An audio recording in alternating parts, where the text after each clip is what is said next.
Welcome to The Mountain Gardener with your host, Ken Lane. Gardening can be challenging, but with Ken's tips, tricks, and local advice, you'll reap huge rewards. Now welcome your host, Ken Lane. And welcome to this week's edition of The Mountain Gardener. Your host, Ken Lane, here every week talking about the landscapes of northern Arizona. So the Central Highlands, well, Flagstaff, the White Mountains, Williams, you folks have been in autumn. I mean, that mountain up there in Flagstaff the Aspens are spectacular. Oh my gosh. Beautiful. It's what the northern Arizona is kind of famous for. Now, the Central Highlands, this next elevation down, that 4,500 to 6,000 foot level, it's our turn. We're starting to see some spectacular color. And a lot of them are, the trees get all the glory. I mean, let's face it, the aspens and the maples, this is when we sell and plant most of the maples and ash throughout the year because they're so pretty. People come in and go, I want one of those. I don't know what it is, but I want one. It's beautiful. My neighborhood's filled with them. And so the shrubs, they kind of take it in the chin. They're not quite as big. They're as showy, sometimes showier than actual trees, but they're smaller. And so they don't get as much play. The Sumacs have been in color for a month or more. They're now starting to lose their leaves. The next windstorm, they're going to be naked. They are deciduous. That is, they lose their leaves in winter. Excuse me. So they're going to go dormant. So they've been in color. They're always the first ones. The Sumacs are a native. They're very wild. You'll see them out while you're hiking around the Bradshaws, Mingas, just the forest. And so they're pretty.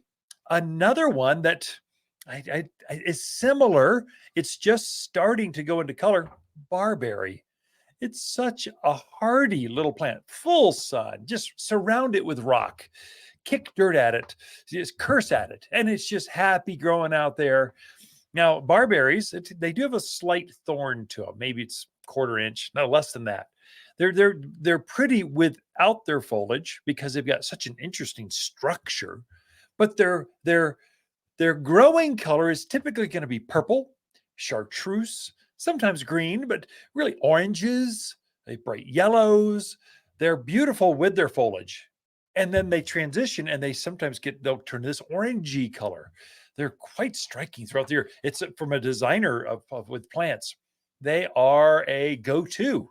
I need a spotch of color here by the patio. Barberry, that's the one. But they're good in the fall of the year. Boston ivy. Now, Boston ivy is a direct relative. It's a cousin of Virginia creeper, which is the wild one. If you see a vine out there growing out in the forest, that's Virginia creeper. It's got 5 leaves to it. So it's turning red. It's beautiful. But Boston ivy is related to this, equally as hardy. They'll typically climb up walls. They're self-clinging, so you don't need a trellis. Or they'll climb up fences, block walls, but they are striking this time of year. They're just bright red with a tinge, with a smattering of orange. Really pretty. So the vines are turning. Another one that's like that is trumpet vine. Now, trumpet vine has had this beautiful red flower for 3 months. Hummingbirds love it. And so they've been in bloom. Now they're losing their blooms. There might be a few, if you look hard enough, there might be some blooms, but basically it's going dormant and it's fall colors, much like an aspen. So it's this big, aggressive vine that we grew up trellises up over pergolas, up hillsides to hold the whole thing into place so it doesn't erode away. That's Virginia creeper, that's Boston ivy, and that's trumpet vine. Trumpet vine's turning yellow right now, gold. So if you see a big shrub, you can almost tell what it is just by the color. So red's going to be Virginia creeper, orange is going to be Boston ivy, and yellow is going to be trumpet vine. There you go. You're now an expert on fall colored vines. And all are equally hardy. They're very robust. Of course, the most famous, all you Midwest folks, you're going to love this. This is your plant, but it also grows really well here because it takes our cold winters. It's burning bush. Burning bush is just starting. The top edge is turning purpley red. And then another week, maybe less, maybe now, depending on what elevation, what sun you're at, sun exposure, you'll see it in full glorious burning red. like Moses goes up the mountain and sees tablets with a burning bush. That's it. It's that kind of red. It's beautiful. Now, burning bush is very hardy. It takes our cold, it does need to be in a drip system. So you want to water it once a week through the heat of the summer, but it's just a handsome, pretty shrub. It's nice green throughout the year. And then it turns this bright red. A lot of florists use burning bush for the stems, even without they've got this cork-like bark structure. This makes it very interesting. They look really good in floral displays. It just a vase of nothing but burning bush stems, maybe a little bit of ivy or something, and some orchids. It would be stunning. It's just beautiful. But out in the yard, naturally goes about 6 foot high. I don't know, just let it go. A lot of folks will keep them down in that chest to hip high or so, but it naturally wants to be a bigger shrub, kind of like lilac size or forsythia. It's a forsythia size, same kind of plant. One of my favorites, I love Nandina or heavenly bamboo. Now here's the secret. Now, heavenly bamboo is an evergreen shrub, real lacy. It looks like bamboo, but it's not. It's not as mischievous. It doesn't run and creep, and it's not invasive. It stays in its zone and doesn't outgrow it. Great little plant. Animals don't eat it. So it's got a sap to it that just the javelina and the deer and the rabbits, they don't like the taste of Nandina or heavenly bamboo. Comes in 3 different sizes. So head high, hip high, and ankle high. So spreading, kind of a shrub, and more of a tall screening thing.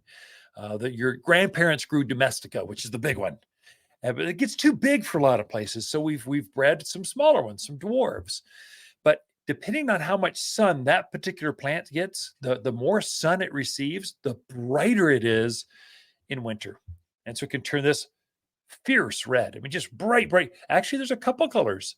There's red, orange, and purple plum passion Nandina. It's a new variety that we're bringing out just for the fall and winter color. It will hold its foliage, hold that color right through winter. And then next spring, it will bloom, has white flowers, puts on red berries, but then it will turn back to a green color. So it's just got this, I think every yard we need at least 1 or 2 or 5 Nandinas in the yard. I grow mine in containers out by the hot tub. I want something's huge patio.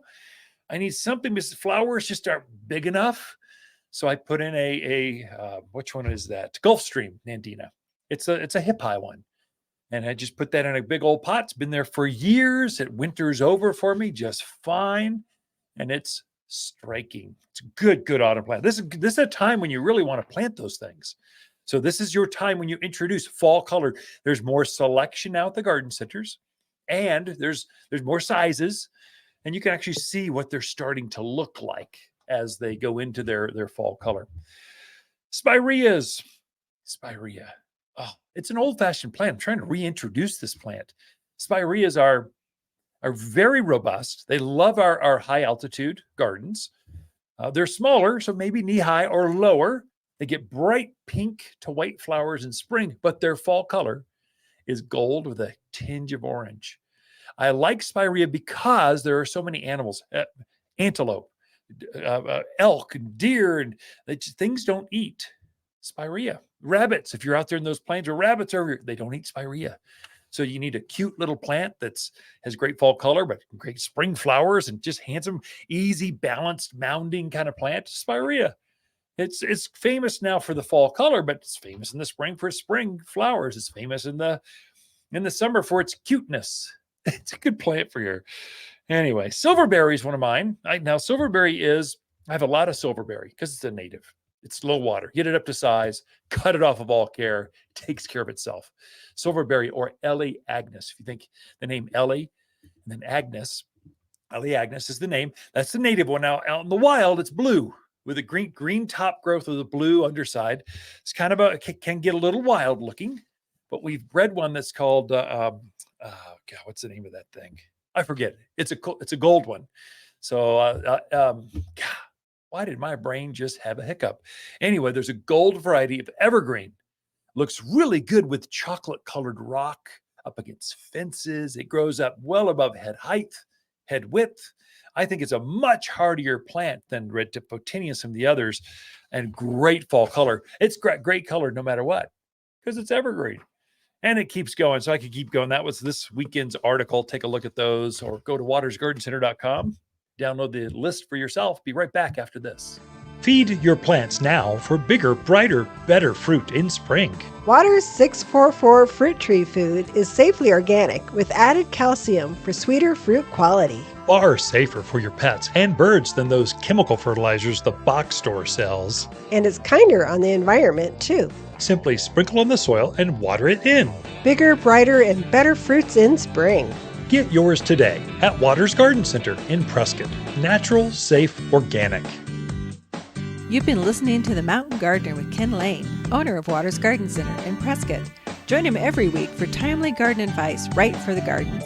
Visit Ken where he can be found throughout the week at Watters Garden Center in Prescott.